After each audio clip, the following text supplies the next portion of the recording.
The Honky Tonk Man is my favorite one. I know I keep talking about it, but it genuinely is. He's such a weird little freak, and he is such an alien, and he's so horrible, and yet he's so watchable and quotable as well. Hi, I'm Joe Graham, and you are listening to the Chronicles of Podcast with Tom and Jamie. Hello world, Wednesday 13 here. Hey, this is Tom State. Hello everybody, I'm Ronnie LeDrew. Yes, my friends, my name's John Mahon. What's going on, everybody? It's Tom. And it's Jamie. Welcome to the Chronicles of Podcast. Ladies and gents, days and M's, this week we are back with a very special guest. This week's guest has made it her mission to learn more about the sport we all love, professional wrestling. As she brings her husband and former guest Kefin bring you How2Wrestling. Known for her love of flip-de-doos, wrestling hunks, and giving us soft-spoken wrestling promos. Everyone give your favourite hunks 5 stars and join us in putting your hands together for the Chronicles of Joe Graham. Oh, thank you. How nice. Yeah, got to get the flip-de-doos in. You got to get the flip-de-doos in, yeah. Always got to get the flip-de-doos. Absolutely. No, it's basically our brand guidelines at this point. The motto, I think, isn't it? Yes. Yeah. Joe, before we get into all the deliciously, cruxy, wonderful part, and I know we did this before we even started, but how are you? How's your personal Tuesday been? I'm very good, thank you. Yeah, my personal Tuesday has been fine. It's been quite uneventful, actually. Benefit of being quite heavily pregnant is you don't have to do so much in the later days. So, yeah, I've hung out some laundry and that's about it. And then I get to do this. Oh, wow. Nice. Nice, easy day. Do you ever feel like putting it on sometimes? So you go like, oh, you took Kefin, mate, look, you're going to have to do the whole thing. I can't even move. You know what? I was really excited to do that when I first got pregnant. And Kevin, frustratingly, is such a great husband that he's denied me that opportunity. He just does everything. It's amazing. Kefin, you hero. I was going to say, I know we said it off camera, but massive congratulations to you, Thank Kefin. you. That's amazing news. Yes, it's very exciting. It'd be nice to bring a new wrestling fan to the family. Oh, absolutely. No pressure. No pressure, though. Like, oh my God, if she doesn't like wrestling, it's going to be, a bit of a disappointment to the whole family. That's a good point, actually. Yeah, it's like, you will like it. You're going to sit and watch it from the minute you're born. Come on. I like to joke that one of the first voices she'll ever hear will be the sound of Dave Meltzer. I'll rate your birth 5 stars. Yes. If it was in Japan, it'd be 10. Yeah. But Joe, how we like to start these things, we like to take it right back to the start, back to childhood. What did young Miss Graham want to be when she was growing up? Oh God, as a kid, I wanted to be a comedian, I think, but I didn't really know what they were. So my idea of a comedian was basically being a member of Monty Python. It wasn't like stand-up comedy or anything. It was like sketch show comedy. Love that. I was like 3, I think, when I started watching it. And I was about 5 when I started writing like my own sketches that were, of course, extremely juvenile, all to do with poo. Yeah, my own like songs and stuff as well. I was obsessed with Eric Idle from a really young age. So yeah, that's what I wanted to be, I think. Not great ambitions in terms of anything realistic. And I've not ever gone into I've never tried to do stand-up comedy or really do anything in terms of comedy at all. So I've just given up that lifelong dream that childhood Joe had. She'd be very disappointed in me, I'm sure. You never know. It might come back round full circle. You Maybe. just don't, you know what I mean? Maybe I could work it in somehow. I mean, I try and be funny on the podcast. That's about as close as I get. But yeah, no, never tried. Kevin's done comedy, hasn't he? So... Yeah, Kevin's done loads of stand-up comedy. That was part of what I really drew me to him when we met. Was he was doing the circuits when we first started dating. So he's got quite a bit of experience doing stand-up comedy all over the country. Which means I can never do it as well, for the record. I will never be able to do it because he is way too intimidatingly good at it. Be a duo. Be a comedy duo. They're not very popular these days, are they? We need to bring them back. Yeah, exactly. See, there you go. There's your way in. We could do a kind of slapstick husband and wife, what are those puppets you get at the seaside? The Punch and Judy ones. Punch and Judy, yeah. Don't know why I did that. I told Kevin about Punch and Judy for the first time a few years back. He'd never heard of them. They're not a thing in Ireland, apparently. Yeah. And I was like, the man who beats his wife And he beats the baby as well. He hits them with a stick. He was like, "What are you talking about? This is not a thing they show children." I was like, "No, it isn't. It's great." And I kind of heard myself. I was like, "It's a bit problematic, actually." Crocodile all stealing sausages, you know. That's the fun bit, yeah. Do you remember any of your old songs from back when you were younger? I did a lot of covers from, I should say, like parody covers from Joseph. I was a big fan of Joseph and the Amazing Technicolour Dreamcoat because we did it in school. And I did a version of one of the songs about Joseph's coat, except it was about one of my teachers. A lot of my songs were about my teachers. It's such a 10-year-old thing to write a song about a teacher, and her coat was obviously made of different types of poo. Again, a lot of the poo's a big theme back then. You get different types. It was very popular in the playground. I remember that much because I'd have people like crowding around me. Listen, it's such a weird thing to kind of imagine, like this 10-year-old. So I was a bit too old to be singing about poo, really. I think 10 is like upper end of what's acceptable. There I was in the playground, like singing about the different colours of poo on this coat. Quite mean, really. Just throw your hat on the ground, just get going. Yeah. Pay up. You haven't done stand-up, Joe, because you did it as a kid. You've already done it. I've already lived my life. You've already completed it. Yeah, exactly. I don't know how you're going to top that. Obviously, we'll get into How2Wrestling in a little bit. Before you even started working in like creative arts, where did that love come from being creative and expressive? Where did that come from? I think I'm really lucky in that my parents have always really encouraged that side of things. Like I grew up watching a lot of like stop frame animation and stuff like that. My parents were really into watching and learning about that side of things. So when I was I think I was like 10 or so when I started trying out a bit of like stop frame animation using like plasticine and stuff. And I'd do it with my brother. I would have a great old time doing that. And then when I was about 14, maybe a bit younger, my dad got a video camera for his 50th birthday. And I remember being obsessed with it. And just like the idea of using this video camera to like film funny things was like, oh my God, I've got access to like this whole other world. I was a huge fan of this Toronto-based web series called Pure Ownage, which was about a gamer who plays like StarCraft and CSS. And then he's filmed by his brother who does media studies. And it's a great show. It's probably very dated because it is extremely 2004 humor. But I loved it. And I loved the idea of making my own version of that with like my brother. So that was it really. Because one of those camcorders sits on your shoulder, you got to put the cassette in. And no, nowhere near that professional. It was just like a battery-based handheld one with like tapes in and stuff. And the stuff we filmed was so cringe. It was really, I found it a few years back. I was like, I have to destroy all these tapes. This is not charming teenager stuff. This is like just bad. Burn these before my husband finds them. Exactly. Yeah, he must never see them. What were you doing? Come on, fill us in.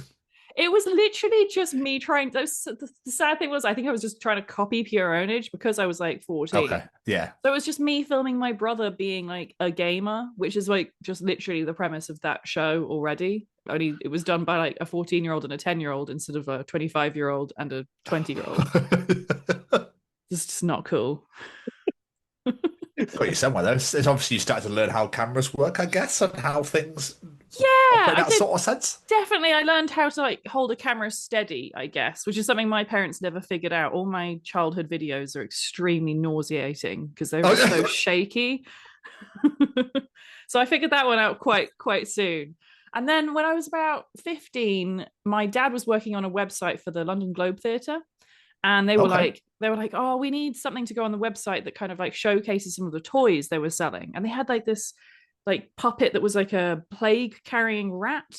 And then they had this set of like smaller puppets that was like, there was one of Shakespeare, there was like one of Hamlet and Macbeth and stuff. And there was one of Queen Elizabeth.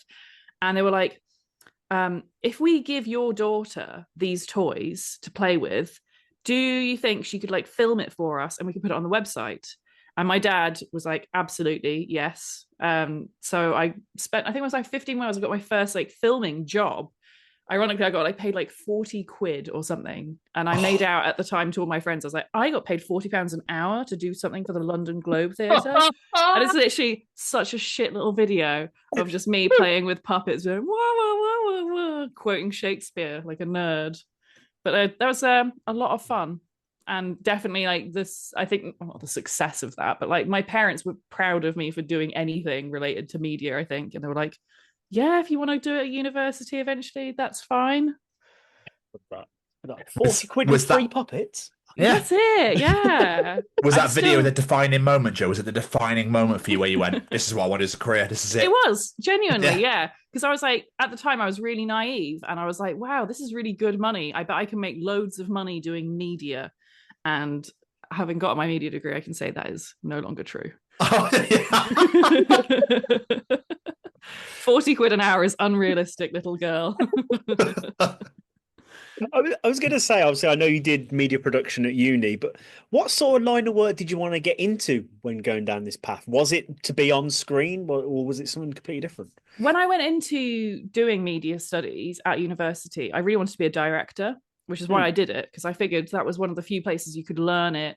You know, it's either that route, you know, through university, or you have to become kind of like a runner and do it through the actual business side of things. And it's a lot more stressful to do it in the business side of things and not do it more theory based first. So I thought if I studied at university, I'd get a bit of experience and find out if I actually enjoyed doing it. And it's a good thing I did, because I hated doing it. I really hated it. It's like all the things they say about group projects, you know, that you end up like grouped up with someone who's like doesn't do any work, and then highly neurotic people who like want to do too much work. It's like that, except that's every element of it, of doing like directing.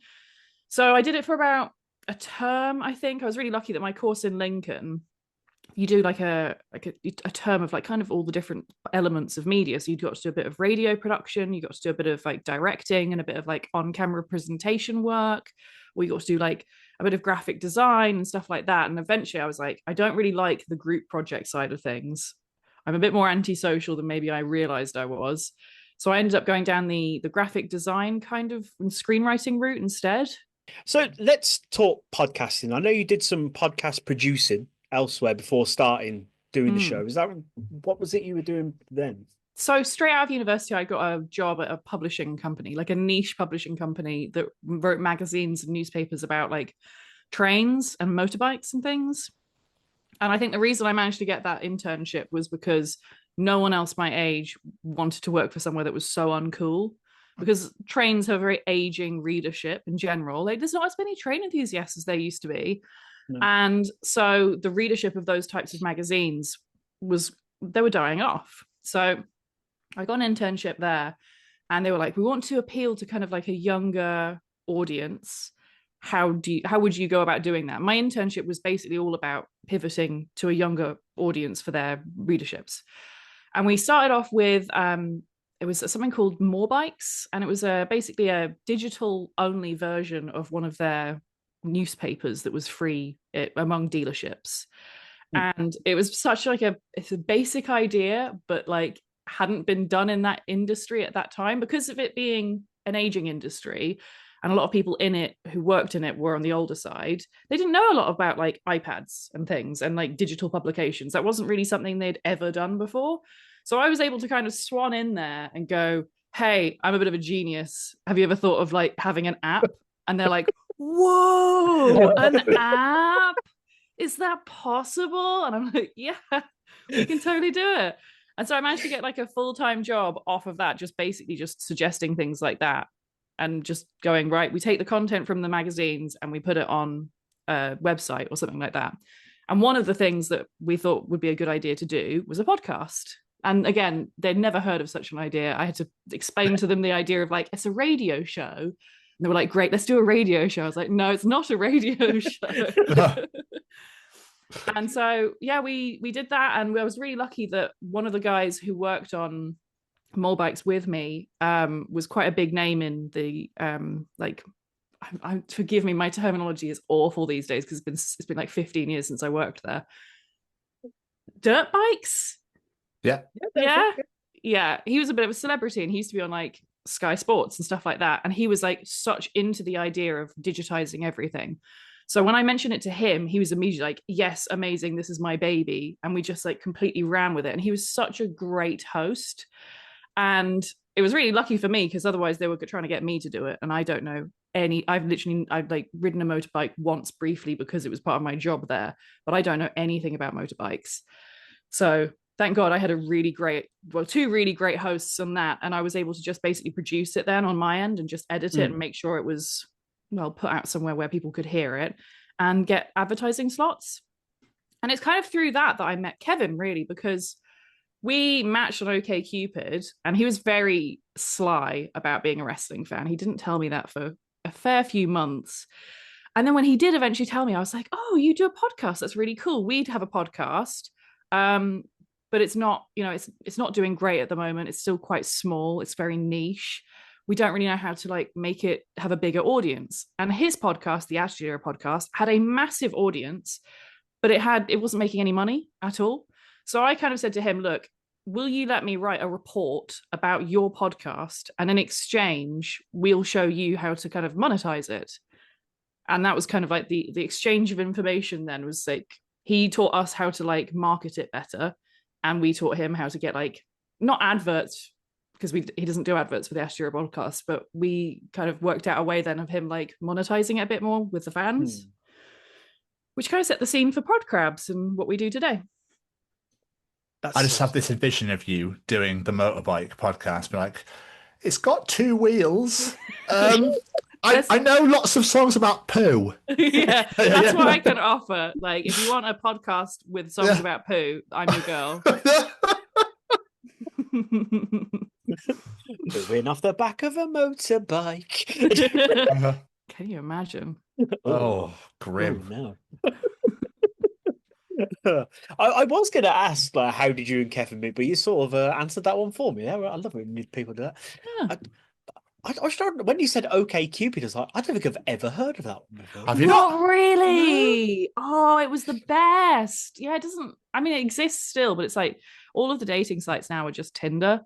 They're just like, they've all tried to become Tinder. But OkCupid was fantastic because you had to fill in all these questions about yourself, and then it would give you a percentage match with whoever came across your profile. And the funny thing is, I actually matched with all of the members of Pod Crabs, I think, other than Billy, who was in a relationship, before I matched with Kevin. Because the dating scene in Lincoln was so small. And I wasn't really taking dating seriously at the time when I was like on there and I matched with like, because I matched with Adam, definitely, I remember. And then we met in person after I started dating Kevin. And we're like, I've seen you on OkCupid. I think we had a really high compatibility rating. It's just like, yeah, funny how things could have turned out.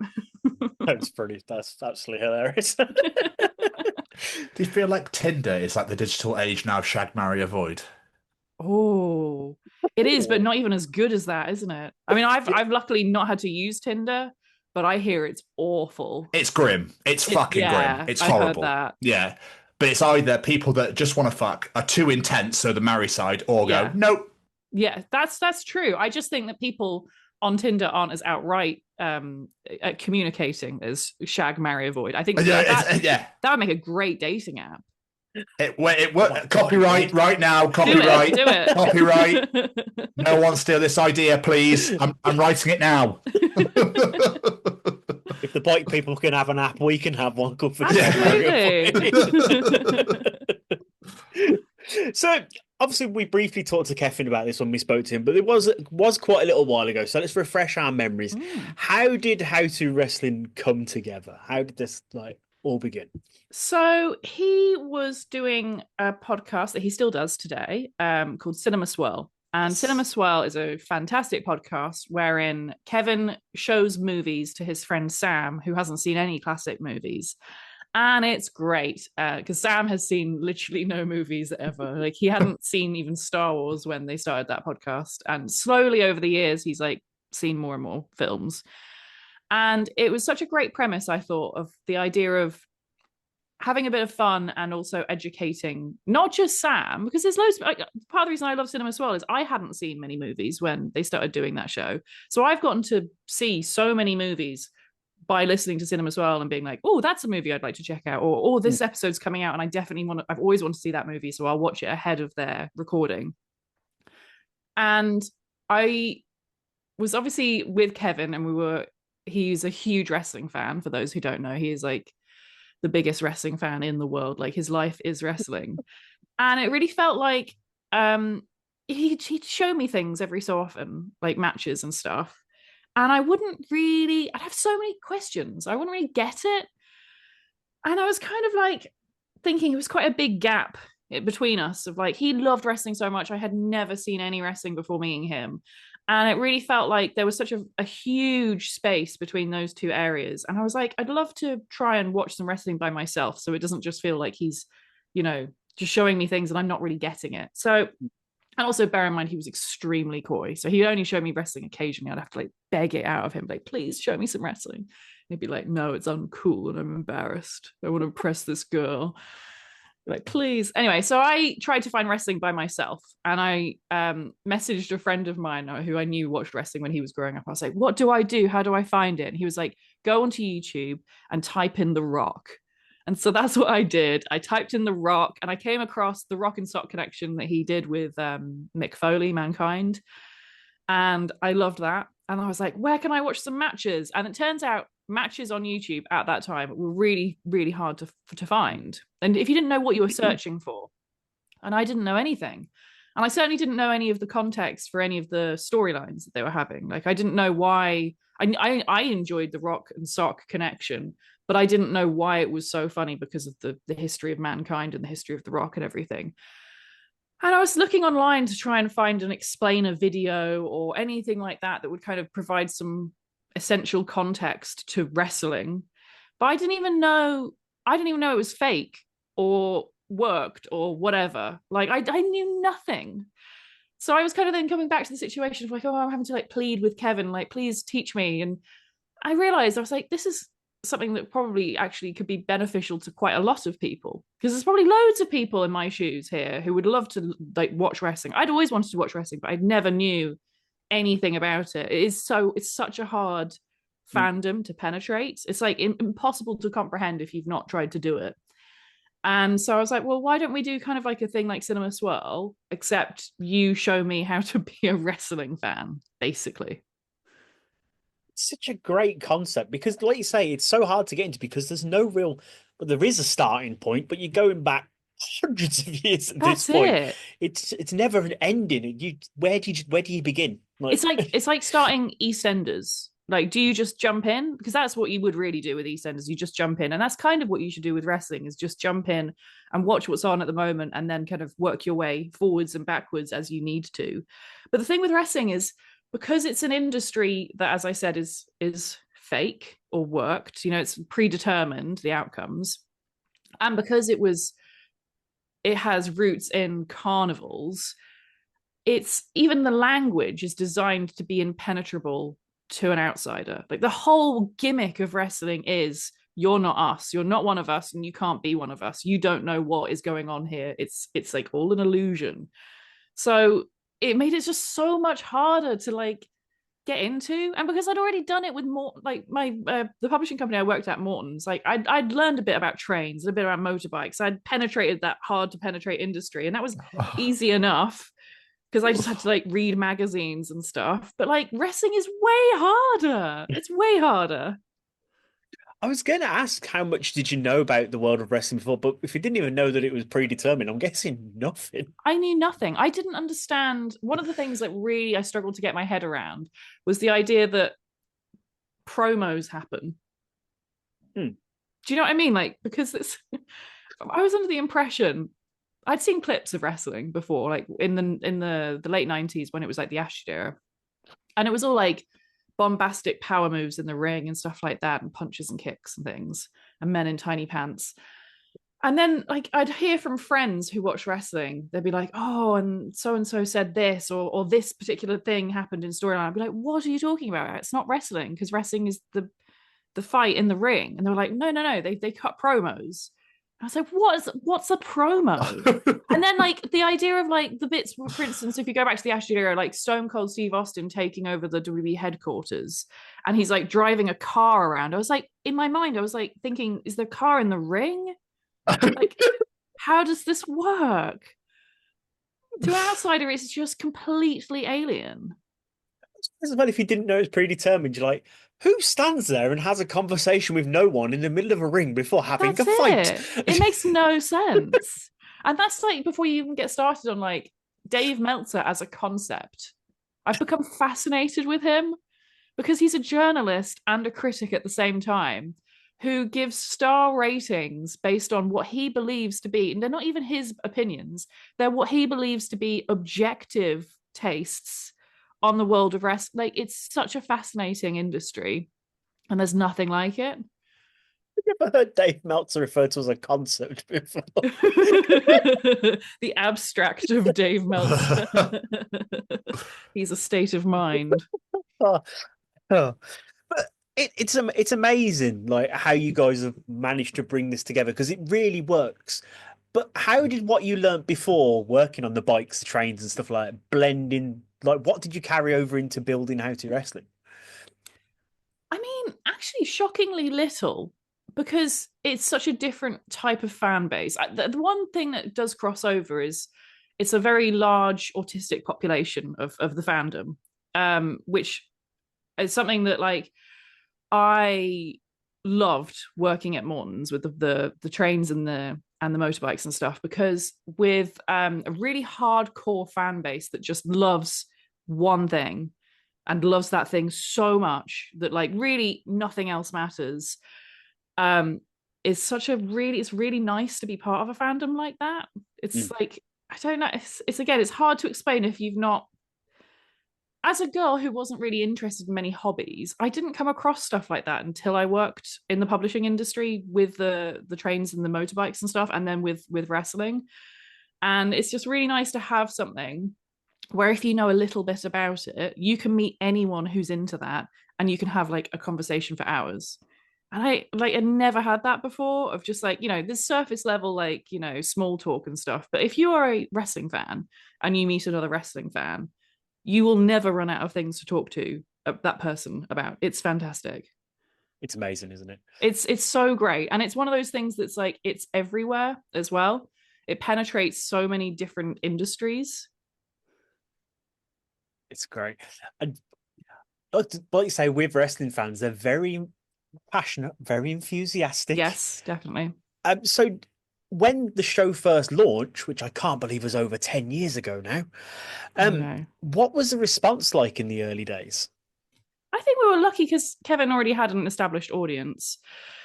So we were lucky that the response was really nice. Everyone was lovely. We've had like a couple of, it was a couple of episodes we did. I think there was one on Trish Stratus where people on Reddit got a bit nasty about it. Because some of the stuff that you have to go over is quite shocking and it's aged really badly and people can be quite defensive of it. Barking like a dog. Yep. Yeah, that bit in particular, because that freaked me out when I saw it. And then we talked about it on the podcast, and I know some people were like, can you believe this horrible woman who's getting upset and offended by this barking like a dog? And that's something that I just had to kind of get over. And it's funny, as I got over it, it happened less and less and less. And to the point where I don't see that being a thing at all, ever now. No one speaks like that about me anymore, at least as far as I can see. She blocked everyone that does, that's why. No, I'm terrible. I don't block people nearly enough. I will have conversations till the cows come home about, I'll just debate them. I love it. I think that's a good thing though, because society does seem to be a bit more accepting now and realizing that things of the past shouldn't have been that way. Yeah, that's it. I think as a culture, like culturally, I should say, it's a lot more acceptable to be kind of like critical of the past than it was 10 years ago. Yeah. There's a lot of it. I've been like doing a lot of rewatches of wrestling lately. I've been like working through SummerSlams from the start to the end of the moment, stuff like that. And there's some things I'll come across as like, I don't remember that. And I'm quite glad I don't remember that. Yeah. Yeah. It's like Playboy bed pillow fights. I'm like, is that really a WrestleMania match? Should that be happening? Yeah, definitely. Yeah, a lot of it is very uncomfortable. But like people were weirdly defensive about it like years back. I suppose they just saw it as a norm, didn't they? I guess that's it. And if it's something you've grown up with from a child, because that was something that I had to kind of wrap my head around, is coming into it as a 25-year-old is such a different experience than like growing up with it from like the age of like 5, for instance. So that's just something I've just had to like get used to. And it's like I try not to be too hard on people who defend it now, because I've realized like, oh, I'm in some ways I am criticizing their childhood.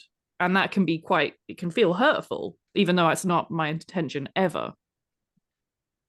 Yeah, I guess that, I know that you can say some things are like a product of its time and whatnot, but you are allowed to criticize and learn from these things. Yeah, I just try and do it in a way that's not.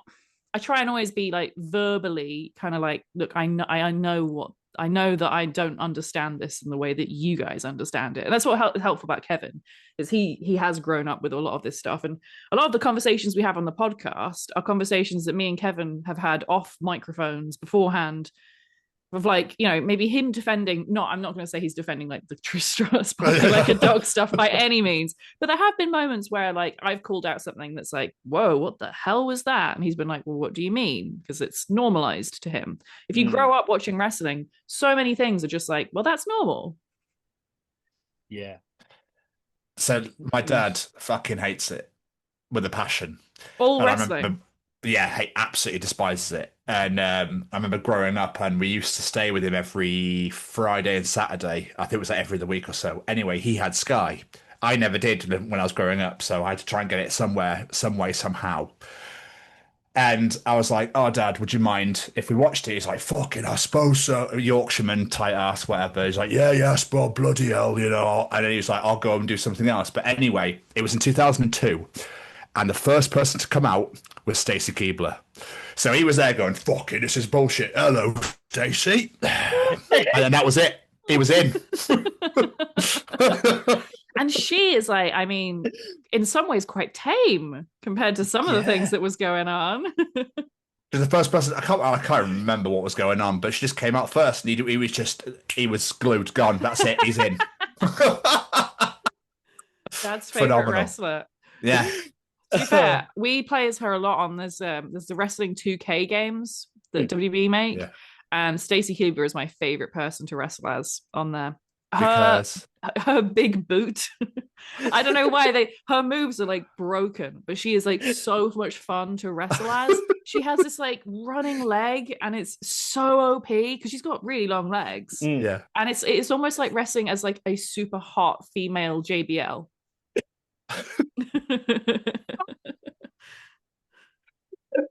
How do you and Kefin even come up with the concepts and the ideas for your shows, by the way? Like, what is like, how do you know what's next? Well, we have a list of requested episodes from fans that we started when we first launched the podcast, not realizing how popular it would be. And we've been working through them and at the same time trying to balance them, because we didn't just want to be a case of doing, we're going to do all the modern wrestlers first, or we're going to do all the classic wrestlers first. So we kind of like stagger them a bit. We try and alternate between like a classic wrestler and a more modern wrestler, or a more kind of in-betweeny wrestler. And then there is the occasional, like with Bobby Lashley, where no one has requested him. And it's just like, oh, Joe really likes this wrestler, so she gets an episode just about Bobby Lashley. It's funny you say, because when we interviewed Kefin, he mentioned that Bobby Lashley was next. Did he? And how enamored you were with Bobby Lashley from watching. I love him. I love Bobby Lashley. Why do I love him? He's a great wrestler, for one. He's genuinely really good. Especially like now he's in AEW. It's really nice to see kind of like what he's capable of. And I love how he looks. I think he looks really cool. And I really like what a nice man he is. He is so lovely. And in wrestling, because that's some of the things that like I really struggled to wrap my head around was just how many pieces of shit there are in wrestling. And it's a bit of a bummer as a new fan to be like, oh, there's this guy and he's a domestic assault guy, and then there's this guy and he stalked his wife, and then there's this guy and he's just racist, and it's just like it's all these awful, awful, awful people, and like each one is worse than the last. And it's just nice to have someone like Bobby Lashley who is like objectively just lovely. And he looks so scary. So it's like even better. I do love your reactions to some of the wrestlers that make me laugh so much. I don't think I'll ever get over how much you swooned over Honky Tonk Man. I love him. That was a special episode for me as well, actually. And maybe also for Adam and Kevin, because we all love the Honky Tonk Man. It's like one of our guilty pleasures. We'll pop on his 2007, like I think it's a U-shoot. Oh, it's very naughty, but very, very good. Very naughty. That was like my favorite episode, I think, to record. One of my favorite episodes, because I got to do such a deep dive into his website. I didn't realize he had one. He did. Back in the day, he had a gossip website, and it was written in character as the Honky Tonk Man, and his character at that time was like piece of shit. He's horrible. He's so awful.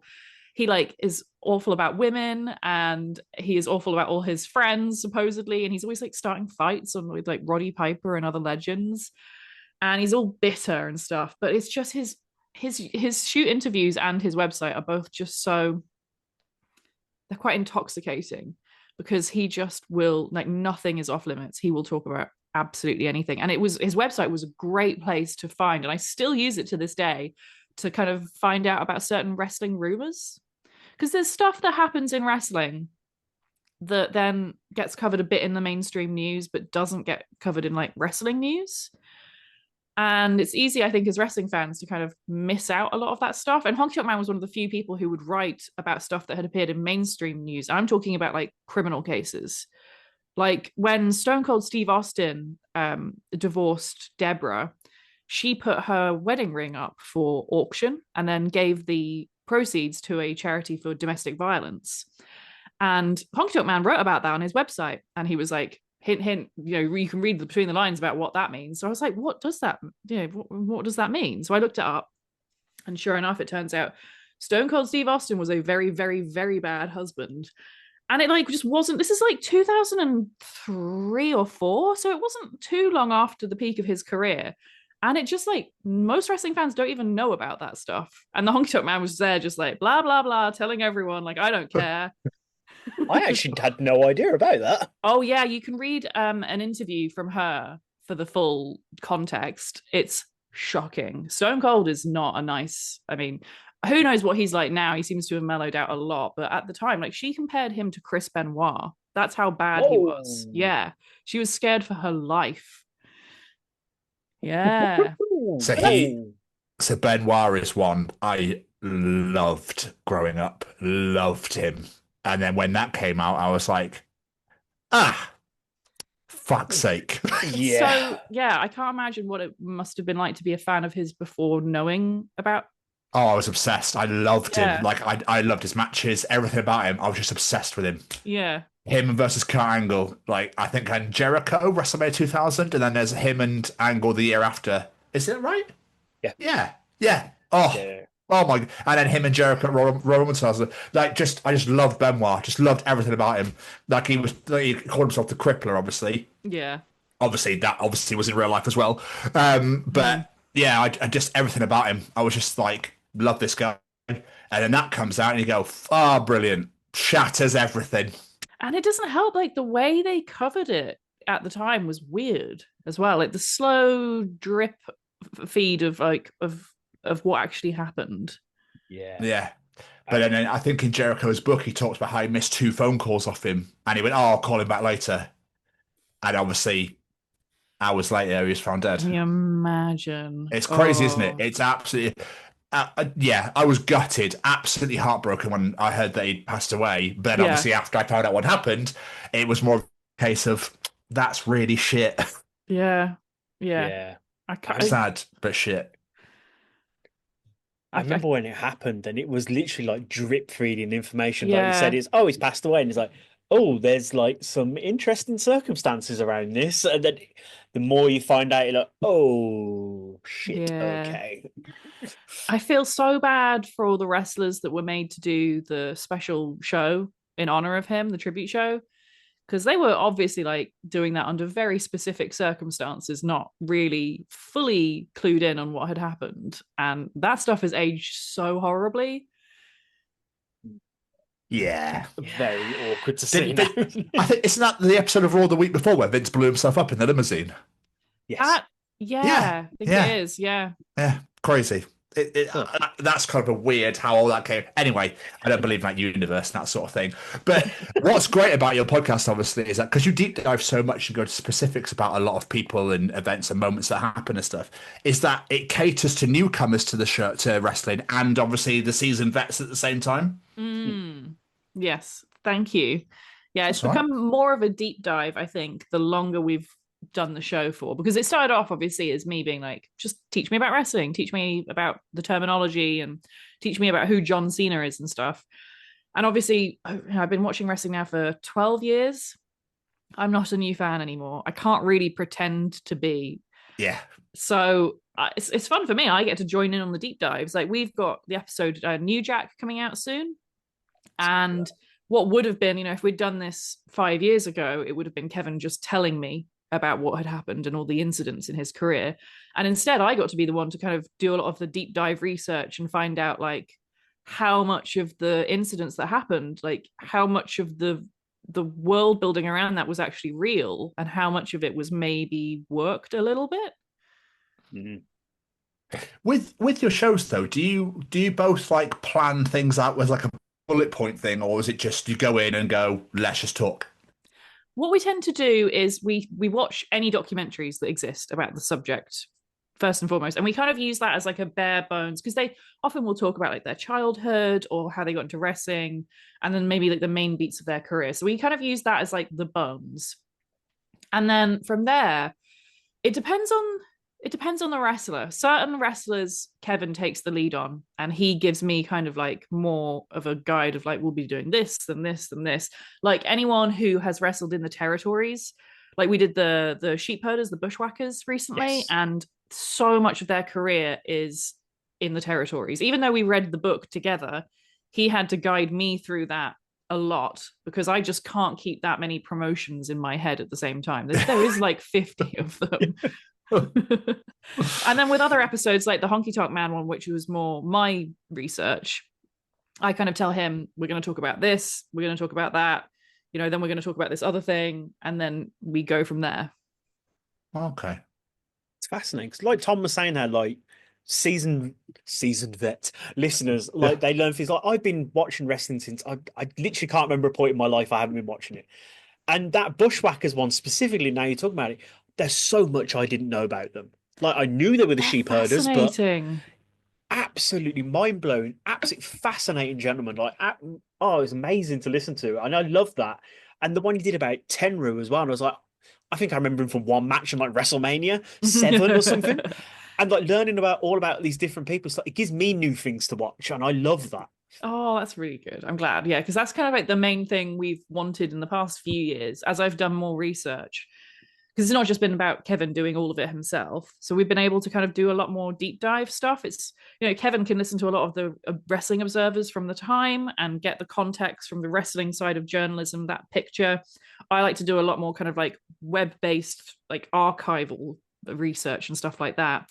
And then the stuff like their books and any documentaries, we do together. So it's a nice sharing of the load, really, which is really helpful, because it means we can get really intricate and do real deep dives. Like the Tenru one was quite a challenge to research, because everything about him that was worth talking about was in Japanese. And I've tried teaching myself Japanese, and I can read like some letters, and that's it. I can't read it at all. So it was a huge amount of like finding. We've got a couple of friends who luckily speak Japanese, so we got a couple of people of like sending us articles and translating them, or like finding like one thing I didn't realize was that the Wikipedia pages are different depending on which country you actually view them under. Okay. So, like, for instance, the Wikipedia page for Tenru, if you read it in English, it's quite short and it doesn't really go into much detail. If you read it in Japanese, it has his full sumo career. It has, like, his childhood. It has, like, all this other really interesting stuff that just has to be manually translated. I did not know that.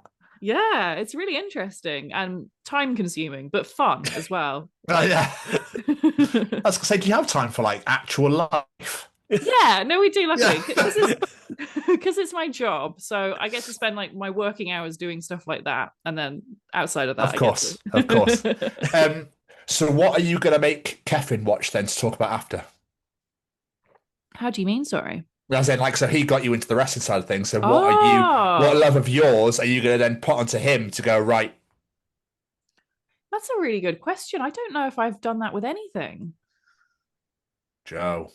I know I need to. Yeah. I know. But certain video games, definitely, I've got Kevin into. Like puzzle games. Myst. Puzzle games. He loves Myst because of me. It's not quite the same as the world of professional wrestling. Do you also have like favorites? Because what I love about wrestling is obviously, like, let's take MJF for example. Obviously meant to be the world's most hated man, that sort of thing. I fucking love him. Yeah. But there's people that, like, can't stand him, can't watch his matches. And I was watching him recently at a signing he was doing, and like this dad, he was quite a large human with his two very large kids, and he kept making diabetes jokes, like taking the piss out of them and everything. That's a classic. But they were loving it. They were laughing. But that's just who he is. But I know some people that go, fucking can't stand him. Like, what's he trying to be? Why is he trying to be like this edgy? It's like, because but he's fucking good at it. I go back and forth on MJF for that exact reason. Because sometimes I find what he says quite lazy. Because he does, as you say, if he comes across, like, if he meets a fat family, it's going to be the fat jokes. And it's like, of course, it's easy. I kind of feel on some level I could do it. But then also, like, you can't deny it. It works. Like, there's a reason he is he's got so much heat. He's mega popular. Yeah. So, yeah, I can't really criticize him either. No. And they were having photos with him, and he just sat there really pissed off and stuff. It's just great. He's just so good. I've been seeing one at a sign, and someone walked up with a figure and he just picked it up and launched it across the room. I was like, okay, that's great. That's great. But like I was saying about the heels and the faces, like WWE back in the day used to be like, you will cheer these people and you will hate these people. And now everyone's just got a mind of their own. Yeah, that's true. So do you both have like people that you love and adore, like separately sort of thing, and like he loves someone but you don't like them sort of thing? We tend to have quite similar tastes in most wrestlers. Like there's people who he obsesses over that I'm like about, and there's people I obsess over that he likes. I don't think there's anyone I love that he hates. Bobby Lashley? No, he loves Bobby Lashley. Oh, okay. I think I've rubbed off on him. He didn't really get it, and I think now he does. And now he loves him in AEW. So yeah, he's mint. He's so good. Yeah, he's so good. The only person I can really think of who Kevin loves and I don't is Don Callis. No. Well, that's it. That's our friendship. Yeah, I can't stand that guy. I cannot stand him. I'm with you there because I find him incredibly annoying. Yes. I used to really like him. Like when he first came to AEW, I actually really enjoyed a lot of his shtick. And obviously I love him as Cyrus, who doesn't? But his stuff at the moment in AEW is just, I think it's the fact that he's everywhere. He's involved in every match. He's on commentary all the time. And I am just so sick of him. And I would just like some peace, some space where he's not there. I will hold my hands up. He did really make me laugh on the Full Gear pre-show when he was taking the piss out of the fucking Boom AJ shit. Oh, I didn't see the pre-show. What did he do? He was just making jokes about the YouTubers or TikTokers, whoever the fuck, the cookie people. Yeah, the Costco guys. That's it. Is it Costco guys? Yeah, with Big Justice and the Rizzler. Like shit, that makes me angry. Rizzler. Oh my god. No, wow. I think now our friendship's over. Shit.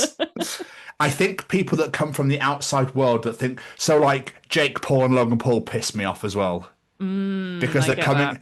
It's almost like they've just, because they've got famous on social media, they think they now can go into whatever they want to do and just take over, sort of thing, and that fucks me off. How do you feel about the fact that Big Justice was a professional wrestler before he became a TikTok star? And he's not bothering. It's the kids. It's the kids. Yeah. Here goes my hatred of children again. So I totally don't blame you, to be fair. The kids are kind of... I love them. They're very cute. But like, I totally get anyone who's like, no. No, he doesn't annoy because he's been a professional wrestler before. I know it's his kids, but it's just they got famous over social media more than the fact that does that make sense? No, I totally get it. Yeah. Yeah. So like Jake Paul beats Tyson in a boxing fight, but you can't actually box properly because of I don't know, just shit that annoys me. So like Logan Paul when he won the US title in Saudi Arabia, and you're like, why? Why are you even here? The thing is, because it happened in Saudi Arabia, I'm allowed to like not care. It's basically like non-canon, anything that happens in Saudi, as far as I'm concerned. So I love when Logan Paul wins in Saudi Arabia, because that's like a little pocket dimension that I don't have to think about. Fair enough. That's going to be interesting for the Royal Rumble and WrestleMania then. I know. I don't know what we're going to do. I think we're going to have to review it, even though our principles up until now have been anything that happens in Saudi Arabia is not reviewed. Yeah, it's just money in it. That's all it is. It's like they've forgotten about the fans now. That's it. They do not care. Yeah, no. It's just shareholders, and that's it. How much money can we make? Yeah. For a Saudi prince who's killed journalists. Cool. Great. It's really the ethos of professional wrestling. Yeah, yeah. And they're all on their phones. I hate that. And they just wander around. Yeah. Oh, at least be a good fan. Because like WWE have ticketed their price, like their ticket prices are extortionate. Absolutely. Just like they're just evil. Like they're thousands and thousands of dollars. And then you see them at Saudi Arabia and it's just like a Saudi prince on his phone, like not even watching like a wrestling match that is pretty good. It's so frustrating. They just want it there for the money it brings in. It's like Netflix to them. It's like, oh, it's a 2-screen experience. Like I don't really care. I'm just like kind of mostly paying attention to my phone here. Like awful. Yeah. And this makes it hard to watch as a fan watching it on TV because it's not, you're supposed to have the fans being engaged and chanting and stuff, and instead you just don't have that. They're just wandering around. Yeah. And yet London can't get a WrestleMania. I know. Bloody annoying. Should we bring it around? Let's put the lid back on that jar. Yeah, put the lid back on that jar. We'll put that for another time. I'll put it to the side. So I have a question for you, Joe. What does it take for a wrestler to become a hunk in Joe Graham's eyes? Because it's a mixed bag that have got the title of hunk. I try and be as inclusive as possible with the label of hunk. That's one of my main... That's the reason I coined the term hunk. As I coined the term, like I invented the word hunk. All right, Donald, calm down. Well, when I started using it, it was because a lot of wrestling fans like to talk about, and wrestling fans still do this. We're all ultimately quite, we like vanity, I guess, and we like good-looking, pretty people. And I wanted it to be more about, I don't know, a kind of well-rounded idea of what makes someone attractive.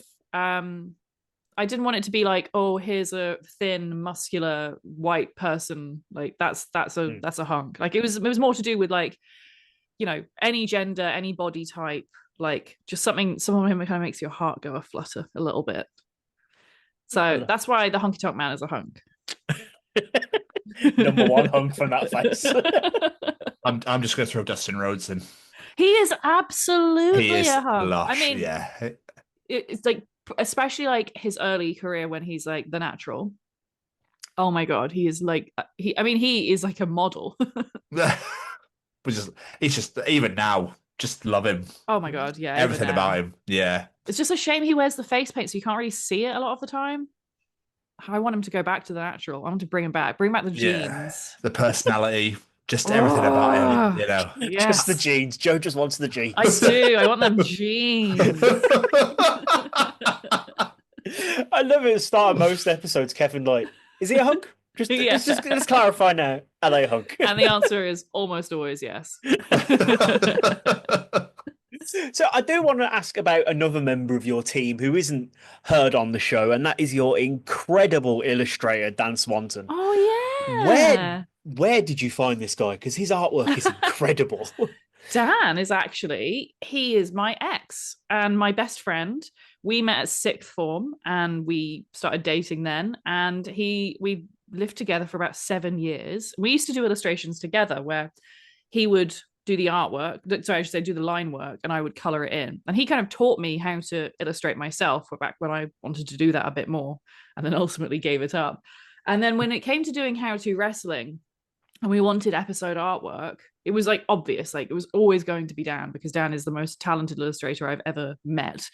And to be able to know him in any way is such a privilege. He's so good because he's never seen wrestling. So every episode artwork is like Kevin telling me about someone and then me trying to translate that into a way that is relatable for Dan, because Dan is the type of artist who he's never just going to copy a picture. He needs to understand why they are charming, why they're charismatic, or what makes them appealing to a fan base. He needs to listen to like their music. He needs to maybe see a match of theirs, not even like a match, but like a compilation video. Like he just needs something to kind of like get his teeth into and then use that as a jumping off point. And it's been really interesting seeing which wrestlers like appeal to him, because like he knew of Kane. You know, I think anyone who grew up in the time, you know, as a millennial, we all knew who Kane was. We knew who Stone Cold was.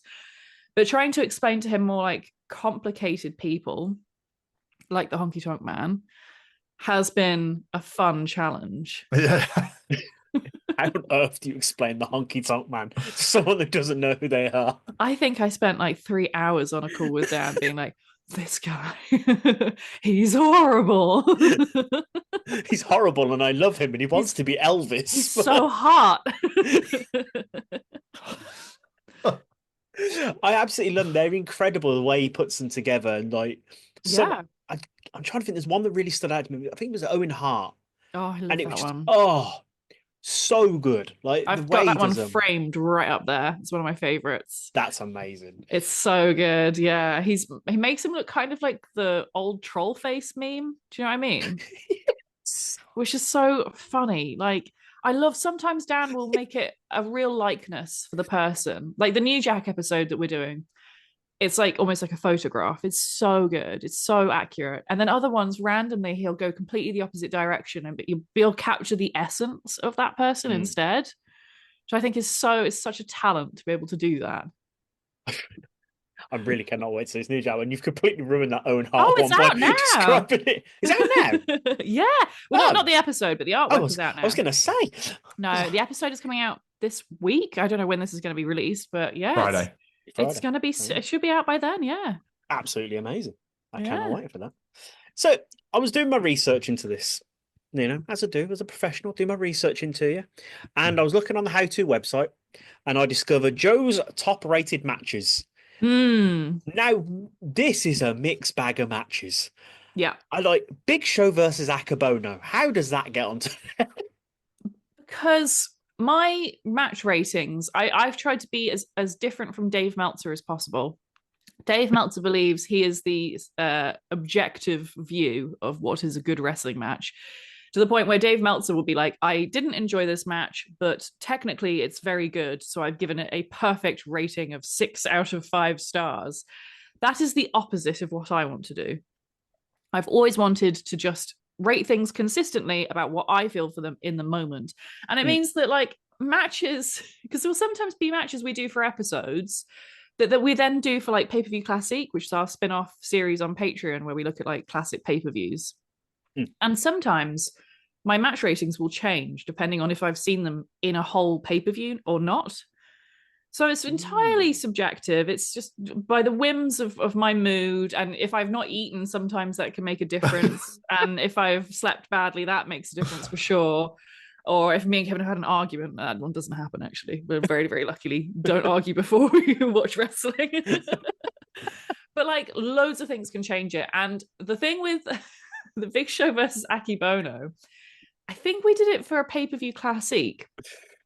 And it was in the middle of a pay-per-view that was very long and slow and boring. And there was a lot of slow, boring matches. And just in the context of that, it was so silly. It was so different. It really stood out. And it's short. It's mercifully short. So I gave it 5 stars because it was exactly what I needed at that moment. But I'm not ever going to say that, like, that objectively it's a fight. You know, it's funny. A lot of my top rated matches show up on those listicles you get of like the worst matches of all time. These ones shouldn't exist. And it's like Doink the Clown versus 4 Kings or something. And that I always rate them 5 stars. They're always my favorite matches. When was this match the Big Show on? I don't know off the top of my head. WrestleMania 21? It's a sumo match. It's the sumo match. Yes, it was there. It was there. I was like, I know I've heard of this and I've watched it, but when the fuck was it? It's a shoot match as well, which I really liked because it's humiliating for the Big Show. He can't be expected to be.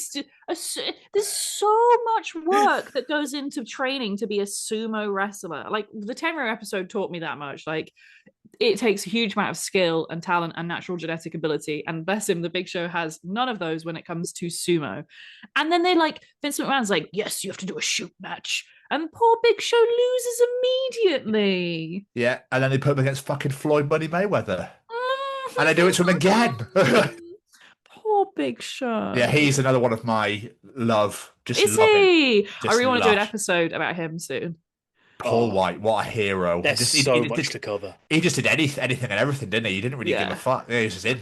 And he was so gorgeous as the Giant.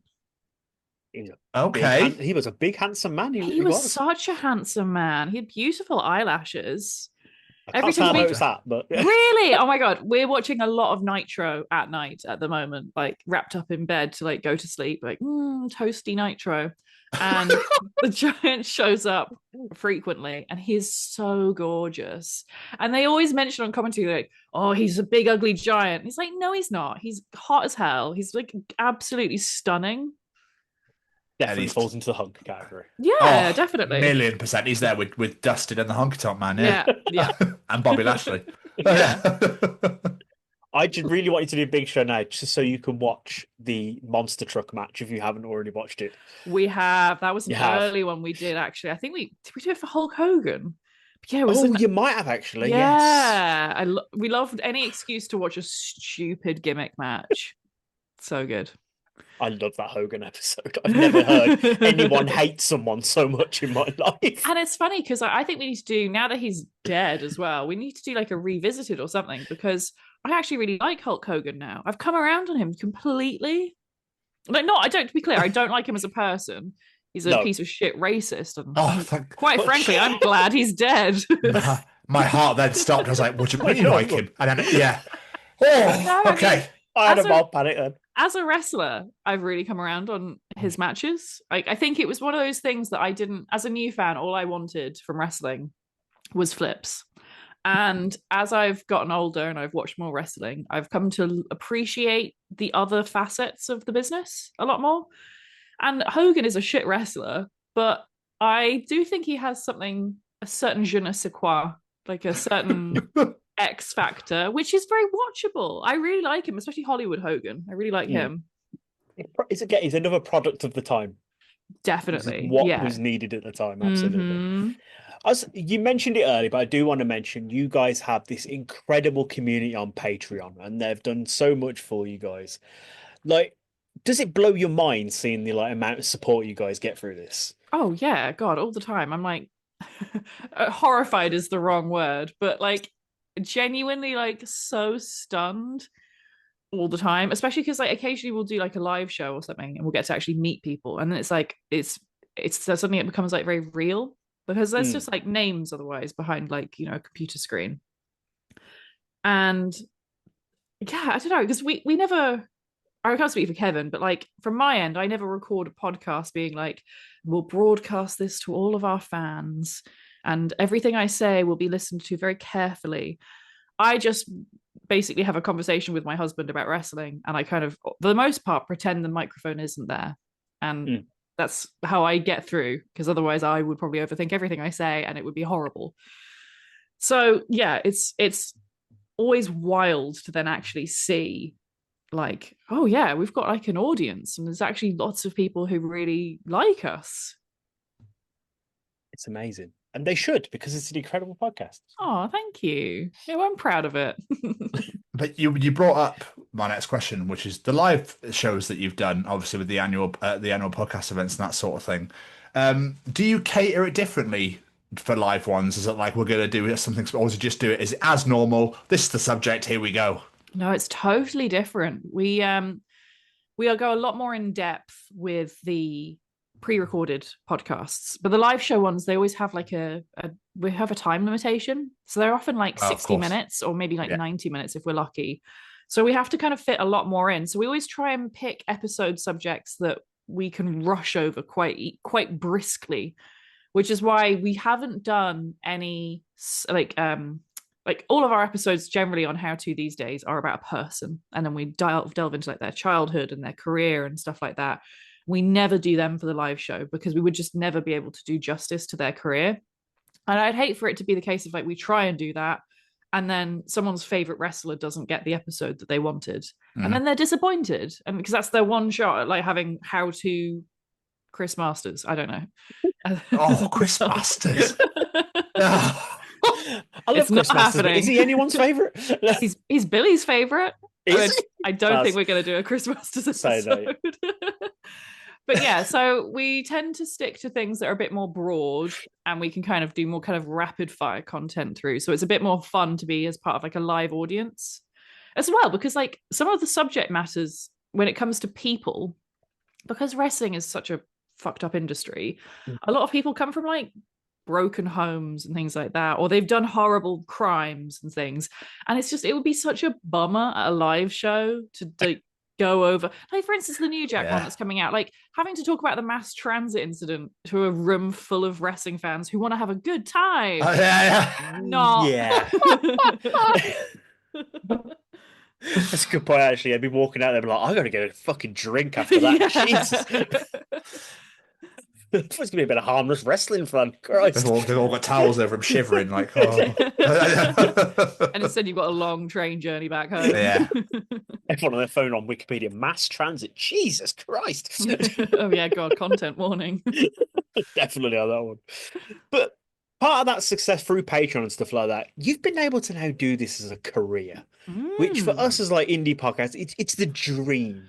It's like, at what point did you realize this was possible? You're like, I could actually just do this full time.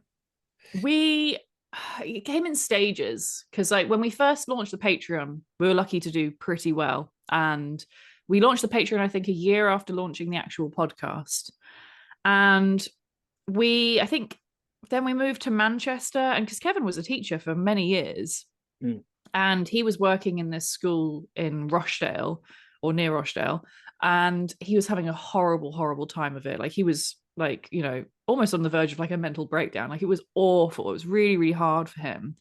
And it's not easy being a teacher anyway, like full stop. It's like, it's just such a challenging job. And then if you work somewhere where they don't even care like about you as a person or you as a teacher or even the kids, God forbid, then it's just like, so what's the point of doing it?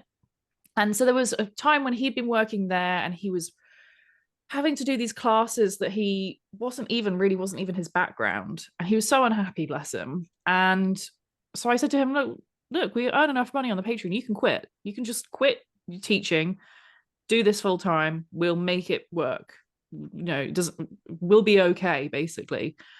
And so he did that, and he was great, and he was able to do a lot more work on the podcast. They were able to come out a lot more frequently, because we have never been the type of content creators where we stick to a schedule. And I know some people hate that about us. It's probably driven away a lot of potential listeners, because we don't release weekly. We don't even release necessarily monthly. It's just like, when it's ready, and then you'll get it. But it has meant that we have a lot of passion for what we talk about, and we're able to kind of like, if we have a fun idea for something and we're like, oh, that would be really fun to have a silly go at this. Like, for instance, Nikki Bella she's doing a movie, we think, sponsored by Google Home speakers. We think it's a movie. It's not sure. It might be an advert that's really long. But anyway, we're gonna review it. Amazing. and it's only because this is our job that we're able to kind of like do that on a whim. And it's only because we don't do it on a tight schedule. We're not like, we've got to get the main episode out before, this date, because it's a Thursday and every Thursday we release a new episode. And it means that we can do a lot more deep dives and go a lot more in depth on the subject matters when we want to. And it's just like afforded us like just so much flexibility. So yeah, it's worked out really well. And we're so lucky to be able to do it. So lucky. Because now it's my job as well. And it means I can, as I was saying, like I can join in with the deep dives. I can take work off Kevin's plate. It means he can do more things on like Cinema Swirl and the Ashdura podcast. And it's just all of them flourish as a result. So it's been really great. I love it. I remember listening to one of the episodes, and I think you mentioned about on Patreon doing Total Bellas. And I came into my head and I was like, these guys get paid to watch Total Bellas. What a weird life. It is a weird life. Yeah. We're so lucky. It's not ever something I think I'll get used to or take for granted. Like every single time I sit down to watch wrestling as my job, I'm like, I am a jammy bastard. And I kind of hate myself in a little way. Like, but as obviously the media world keeps growing and people now have access to absolutely anything and everything, can start making their own content and all that sort of thing. As a creative, how do you keep learning and growing and keeping it like fresh? I think it's somewhat easy to do with How2Wrestling because every episode we do is so different from like every person who gets into the business of professional wrestling is so unique. And like, I know it's easy to say that. I think you could probably say that about like Hollywood celebrities as well. But with wrestling, it really is true. Like there's no one size fits all for any one person. Everyone's so interesting. There's no one boring who got into wrestling. There just isn't. Like, or if there is, then I've not yet come across them. So it's always just so much fun to try and like learn about them. So I think in that sense, I feel like I'm always getting fresh material and I'm always learning new things. I'm always keeping on my toes because it's just like there's always something else around the corner to learn about that's like completely unique to the world of wrestling. Amazing. That is what I love about professional wrestling, though. There's always something different. There's always something fresh. There's always something new. Even if it's not now, you can go, oh, well, this thing's been going for hundreds of years. I'll just go watch something old. That's like, it. Yeah. And even with stuff that's old, you can often find that there's elements of it that haven't been talked about before. And that's why we're really lucky with How2Wrestling that we get to talk about it for a living. Because like there are certain things about certain wrestlers that is just taken for granted and taken at face value because of the nature of the business being like, well, you have to believe what the wrestlers tell you, but there's an industry that's built on lies. So if you kind of peel back the curtain a little bit, you can actually find out a lot of stuff that hasn't really been dissected online before. You get a lot of like listicles and like articles written by AI and stuff that's kind of just like from people who've just heard a shoot interview with a wrestler and gone, well, that's that then, that's the truth. And what we like to do is listen to every shoot interview that exists and then listen to a documentary and read a book as well. And then maybe read forum posts from the time and try and piece together the truth from all of those things instead of just one interview. Yeah. It's amazing, and it's a service you're doing in a way because some people look up to these people, they admire these people, and you're giving them the truth about them. Because let's be honest, sometimes they weren't great people, and then sometimes you go, they were awful people, and you go, oh, actually they weren't. They were just misunderstood. That didn't actually happen. Absolutely, like, yeah. I like to ruin the dreams of our fans. But as we start to wrap things up, obviously looking back 10 years of doing this now. Is there any particular episodes that stand out for you, for whatever reason it might be? I mean, the Honky Tonk Man is my favorite one. I know I keep talking about it, but it genuinely is. He's such a weird little freak, and he is such an alien, and he's so horrible, and yet he's so watchable and quotable as well. And I genuinely love. I haven't even mentioned up until this point, but I love him as a wrestler. I love his style. It's like that proper Memphis over the top panto style. So that's one of my favorites. And I think genuinely, actually, our episode on Chris Benoit, I am really proud of, because there is a narrative among a certain type of wrestling fan that's like, oh, well, he had CTE and that's why he did it. Or, oh, he was he was suffering from, steroid abuse and that's why he did it. And there's a lot of putting him into this neat little box of like, this is why he did this and this is why he did that. And what I was really proud of with our episode is that we kind of like stripped everything away. And I even read the autopsy reports involving Nancy and Daniel. And I kind of wanted to examine really the idea of that what he did was like a snap decision and that it came out of nowhere and no one could have seen it coming. And I found out by reading the autopsy reports that a lot of what he did that night was, I'm not going to say like predetermined, but it would required an element of planning that is not talked about among the wrestling fandom at all whatsoever. So that was something I was really proud of, to kind of just challenge that notion of the idea of man snaps and kills family. Yeah. But it was a hard episode to do. And oh my God, the artwork for that one is, I think, maybe the best artwork we've had. Very well. That whole episode, everything from the artwork to the topics you discussed, the way it went, it was so tastefully done. Oh, thank you. I'm downloading it thinking, wow, these guys are brave. This is going to be interesting how this is done. And I finished and I was like, fair fucking play. Oh, I'm really glad, because he's probably one of the most talked about wrestlers, especially outside of the wrestling industry. There are so many true crime episodes about him. And honestly, true crime is one of those subjects that it's like a somewhat of a guilty pleasure, but also like I hate it as a genre, because it's really tasteless, especially when they're comedy podcasts. And How2Wrestling is supposed to be light and kind of a bit like, there's a lot of brevity with How2Wrestling. And so with the Chris Benoit episode, we wanted to get rid of all of that. And we were like, nope, we're going to take this really seriously. Like we even changed the formatting of the names. We didn't do a hashtag for him. It was just the story of Chris Benoit, or the history of Chris Benoit. And it was really challenging to just kind of like set the tone. And I think we were both really worried that it would just be a bummer, because it is a bummer. Like, it's horrible. It's a really horrible thing to have to talk about. But I think we hope we made it interesting enough to balance out the fact that it's such upsetting content. No, you absolutely did. Absolutely did. Oh, thank you. It's one of my favorite episodes you've done because of how well it was done. Like that and the El Generico and Sami Zayn, because sometimes you got to get two different people in one episode. It's easy to do it that way. People got really upset with us for that one. Why? Because so for those who don't know, Sami Zayn also had a character called El Generico that he did before he was Sami Zayn. And in the episode, we presented them as two different wrestlers. And we were like, but no one knows what became of El Generico. And no one knows the true identity. It's very tongue-in-cheek, and we're very silly with it. But we got some people who were so upset, who were like, how dare you? Obviously, Sami Zayn is El Generico. It's like, well, yeah, you're kind of ruining the fun of the gimmick of the episode here. Yeah. He went to run an orphanage in Tijuana. He's not Sami Zayn. Jesus, we all know this. I love wrestling so much. Mm-hmm. Is there a topical wrestler you haven't covered yet that you really like to learn more about? I know you said Big Show, but Big Show is definitely up there. There's a few.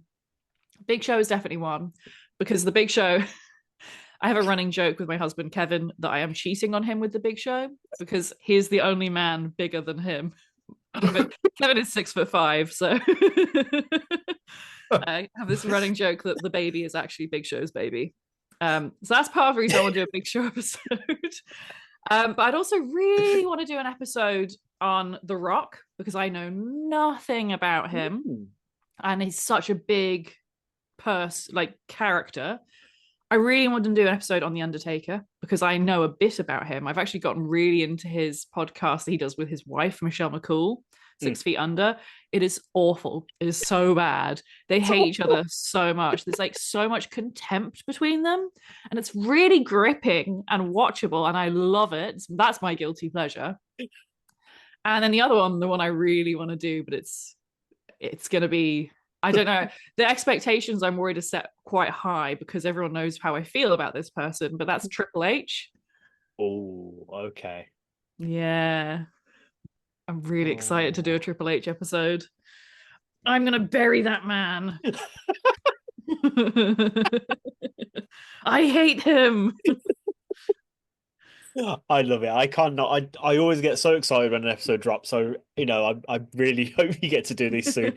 I especially now want to hear How to Big Show, just the poor punishment that Kevin's going to go through. He loves it. He thinks it's really funny. I often pretend that I'm hiding Big Show in various cabinets and things. He's so huge it would never work. Don't come in here. The Big Show's in here. Oh, hide! Hide! It's like he's got like the curtain up and like that. Big girl see their legs underneath. It's just a curtain. Like that. Be phenomenal. Yes. One last question for myself, which is when you first started this journey into the creative world, obviously growing up writing songs about poo for Joseph's Technicolour Dreamcoat and that sort of thing, and obviously going to university and working for the bikes and the trains and that sort of thing, did you ever think this is where you'd be today? No, I never thought. Well, podcasting wasn't even a thing until I was at university, and I never thought I'd watch wrestling because I didn't really know many people who did watch wrestling. So no, doing a wrestling podcast is literally like the one thing I could have never imagined doing. And you can imagine as well how disappointed my family were.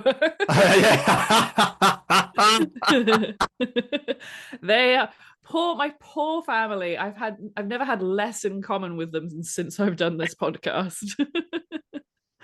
You told me to be creative, Mum and Dad. Yeah, this is what that looks like. Absolutely phenomenal. Joe, before we let you get out of here, any plugs, socials, websites, where people go find you out in the world? So you can find How2Wrestling on pretty much every social channel like Facebook, Blue Sky, Twitter, which I refuse to call X. That's at How2Wrestling. And we also have a Patreon, which is where we do our pay-per-view classic and review Total Divas and Total Bellas. It's just Total Divas at the moment. We will review Total Bellas once we get to the end of Total Divas because it's so good. And we also do, me, Kevin, and Adam, we do a spin-off podcast called It's Raw, where we review all of Kitchen Nightmares. And that's It's Raw Pod. And it's a very fun time. We like to make fun of Gordon Ramsay. And we're hoping to launch a Patreon for that soon. So keep your eyes and ears open.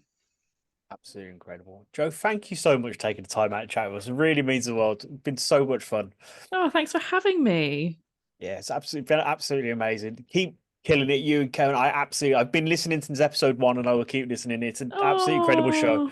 So absolutely keep smashing it. It's brilliant. Oh, thank you so much. Joe, thank you so much. All the best with when the little one comes along. Hope thank all, it's wonderful and sprightly and as it should, and that sort of thing. And yeah, it's been an absolute pleasure. Thank you for taking the time out. Thank you both so much. I've had such a great time coming on. I'm really excited to hear it. We'll speak to you soon. All right. Take care. Thank you so much. See you later. Bye. Thank you.